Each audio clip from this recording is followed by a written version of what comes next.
এই যে মাদারবোর্ডটি সার্ভিসিং 100-র মধ্যে 100% হয়েছে এবং হার্ড ডিস্ক লাগানো হয়েছে। এই মাদারবোর্ডের সমস্যা ছিল নো পাওয়ারের সমস্যা। তো আপনারা দেখেন আমাদের ল্যাবের মধ্যে ডিসপ্লেতে দেখান একটু ভাই। তো ডিসপ্লের মধ্যে দেখেন তো ডিসপ্লে চলে আসছে এবং 100-র মধ্যে 100% বোর্ডটি রিপেয়ার হয়েছে।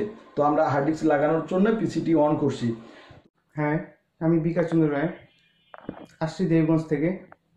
তো কৃষ রায় বাদল ভাইয়ের যে ল্যাব আছে সেটা হলো মা computer and hardware lab.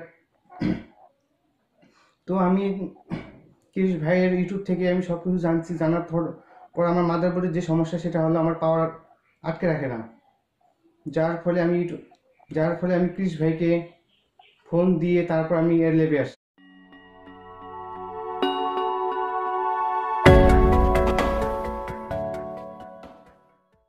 Hello viewers, আমি আবারও কৃষ রায় বাদল আবারও একটি নতুন ভিডিও নিয়ে আসলাম। তো ভিউয়ার্স, আমাদের ল্যাবের মধ্যে দেখতে পাচ্ছেন একটা মাদারবোর্ড আর কি। এই মাদারবোর্ডটা আমি 100-র মধ্যে 100% সার্ভিসিং করছি। তো এই মাদারবোর্ডটা নিয়ে আসছে এক বড় ভাই আর কি। তাদের বাসা হচ্ছে দেবীগঞ্জে। তো এই মাদারবোর্ডে কী কী সমস্যা হয়েছে তো আমরা বিস্তারিত আর কি বলবো, আর কিভাবে আমরা সার্ভিসিং করছি তো বিস্তারিত বলবো। তার আগে দেখাই এই মাদারবোর্ডটি 100-র মধ্যে 100% রিপেয়ার হয়েছে। এদিকে একটু দেখেন, এই যে মাদারবোর্ডটি সার্ভিসিং 100-র মধ্যে 100% হয়েছে এবং হার্ড ডিস্ক লাগানো হয়েছে। এই মাদারবোর্ডের সমস্যা ছিল নো পাওয়ারের সমস্যা। তো আপনারা দেখেন আমাদের ল্যাবের মধ্যে ডিসপ্লেতে দেখান একটু ভাই। তো ডিসপ্লের মধ্যে দেখেন তো ডিসপ্লে চলে আসছে এবং 100-র মধ্যে 100% বোর্ডটি রিপেয়ার হয়েছে। তো আমরা হার্ড ডিস্ক লাগানোর জন্য পিসিটি অন করছি। তো এই মাদারবোর্ডের সমস্যা ছিল নো পাওয়ারের ক্ষেত্রে। এই যে এর যে প্যানেলে আর কি চিপে ধরতে হয়। তো পাওয়ার দিলে আর কি পাওয়ার থাকে না, চিপে রাখতে হয়। তো এর মূলত সমস্যা হয়েছে আইওআইসি থেকে। তো আমরা ভিউয়ার্স এখন আমরা এই মাদারবোর্ডটা কোন আইসির সমস্যা হয়েছে সেটা আমি বুঝাবো আর কি। তো ভিউয়ার্স আপনারা এই শুরু থেকে শেষ পর্যন্ত দেখবেন। তো ভিউয়ার্স, এই যে আমাদের যে এই মাদারবোর্ডের যে আইওআইসিটি সমস্যা ছিল। এর আইওআইসিটি মরিচা পড়ার কারণে মরিচা থাকার কারণে আর কি এ প্যানেলে পাওয়ার আসে না। আমরা প্রথমত এই আইসিটি আমরা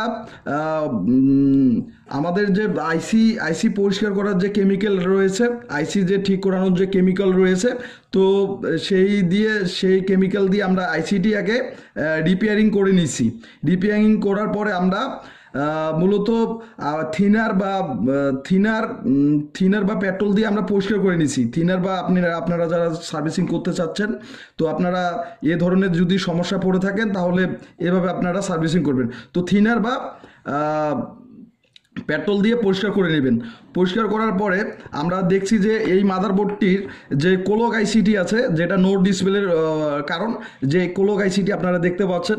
তো এই কোলক আইসিটি আমরা ভালোভাবে আবারও পরিষ্কার করে নিলাম। পরিষ্কার করার পরে তো আমরা পাওয়ার দিই 100-র মধ্যে 100% রিপেয়ার হয়েছে। তো এটা আপনারা দেখতে পাচ্ছেন যে এটা একটা চাইনিজ মাদারবোর্ড। এই মাদারবোর্ডের আবারও একটি সমস্যা ছিল আর কি ভিআরএম সেকশনের। এই যে ভিআরএম চিপের একটু সমস্যা। এই ভিআরএম চিপসের মধ্যে দেখেন যে কোনো ধরনের যে আশপাশের যে ট্রানজিস্টরগুলো, কোনো ধরনের ট্রানজিস্টর নেই। তো আশা করি আপনারা যারা এই মাদারবোর্ডগুলো যারা মাদারবোর্ড কিনবেন, তো এই মাদারবোর্ডের আমরা প্রায়ভাবে আমাদের ল্যাবে আসে। তো এই মাদারবোর্ডগুলো আর কি এরকমই সমস্যা আর কি পড়ে থাকে। এই যে দেখেন যে আইওআইসিটি একবারই ছোট। আমি অন্য মাদারবোর্ডে দেখাচ্ছি যারা মাদারবোর্ড বুঝেন না। তো এটাও একটা স্টারডেক্সের মাদারবোর্ড, এটাও একটা স্টারডেক্সের মাদারবোর্ড। তো এর যে আইওআইসিটি দেখেন, এর আইওআইসিটি অনেক বড়, কিন্তু এর যে আইওআইসিটি অনেকটাই ছোট। তো যারা মাদারবোর্ড কিনতে বুঝতে পারেন না বা মাদারবোর্ডে সম্পর্কে বুঝেন না, তারা যদি আপনারা চাইলে আমাদেরকে ফোন করে আপনারা জানিয়ে নিতে পারবেন কোন মাদারবোর্ডটি ভালো। তো এইগুলো মাদারবোর্ড আমাদের ল্যাবে আর কি প্রায় আসে এই সার্ভিসিংয়ের জন্য।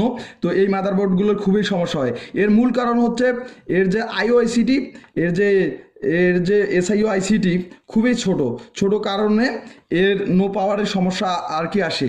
তো এরপরে এই মাদারবোর্ডের সমস্যা আসে আর কি ভিআরএম চিপসের।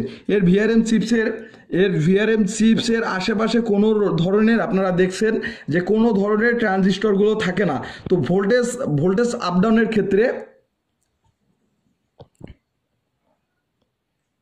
তো ভোল্টেজ আপডাউনের ক্ষেত্রে এর এর যে এর যে মাদারবোর্ডের ভিআরএম চিপসটি আর কি নষ্ট হয়ে যায়। ভোল্টেজ আপডাউনের জন্য ভিআরএম চিপসটি নষ্ট হয়ে যায়। তো ভিউয়ার্স আমি আবারও আরেকটি মাদারবোর্ড দেখাচ্ছি। এই যে মাদারবোর্ডটি দেখছেন, এই যে ভিআরএম চিপসের মধ্যে দেখেন যে ছোট ছোট ধরনের ট্রানজিস্টরগুলো থাকে আর কি, ছোট ছোট ধরনের ট্রানজিস্টরগুলো থাকে। তো তার কারণে আর কি এই ট্রানজিস্টরগুলোর আর কি সমস্যা হয়, কিন্তু এই আইসিটির আর কি সমস্যা হয় না, আইসিটি বেঁচে যায়। তো ভোল্টেজ আপডাউনের ক্ষেত্রে তখন ট্রানজিস্টরগুলো আর কি কেটে যায়, তো আমরা তখন রিপেয়ার করি।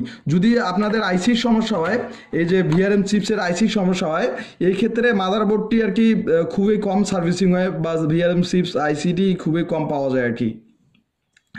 তো আপনাদের যদি আমাদের এলাকার মধ্যে বা বাংলাদেশের যে কোনো জায়গা থেকে যদি আপনাদের মাদারবোর্ডের আর কি সমস্যা হয়, তো আমাদের মাদারবোর্ড বা হার্ড ডিস্ক বা ল্যাপটপের যদি সমস্যা হয়, তো আমাদের ল্যাবের ঠিকানায় আর কি পাঠিয়ে দেবেন কুরিয়ারের মাধ্যমে, বা এসে আর কি কন্ট্যাক্ট করতে পারেন।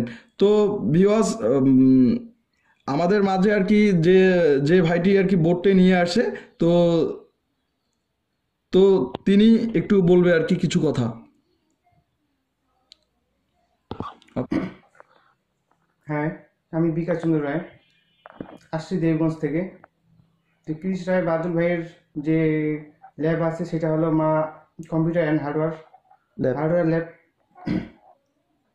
তো আমি কৃষ ভাইয়ের ইউটিউব থেকে আমি সব কিছু জানছি, জানার পর আমার মাদারবোর্ডের যে সমস্যা সেটা হলো আমার পাওয়ার আটকে রাখে না, যার ফলে আমি কৃষ ভাইকে ফোন দিয়ে তারপর আমি এর ল্যাবে আসছি।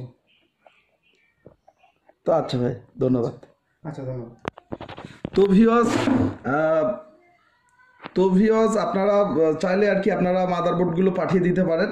তো আমরা আমাদের ল্যাবে আর কি 100-র মধ্যে 100% রিপেয়ার হয়, এবং নতুন যে মাদারবোর্ডগুলো আমরা সেল করি কোরিয়া থেকে নিজেরাই ইনপুট করে থাকি। তো আপনারা যারা কোরিয়ান মাদারবোর্ড বা কোরিয়ান বোর্ড বা কোরিয়ান মনিটরগুলো যাদের দরকার বা প্রয়োজন, তারা আমাদেরকে স্টোরে আমাদের মাদারবোর্ড রয়েছে। আপনারা যারা বিজনেস করেন, কম্পিউটার নিয়ে বিজনেস করেন, তারা আমাদের সাথে আর কি বিজনেস করতে পারেন। তো ভিউয়ার্স আজকে এই পর্যন্তই। আশা করি আপনারা ভালো থাকবেন। যারা আমাদের চ্যানেল থেকে কাজ শিখতেছেন বা ফেসবুক পেজ থেকে কাজ শিখতেছেন, অবশ্যই আমাদের প্রতিটি ভিডিওই দেখবেন আর কি। তো ভিউয়ার্স আজকে এই পর্যন্তই, ধন্যবাদ সবাইকে।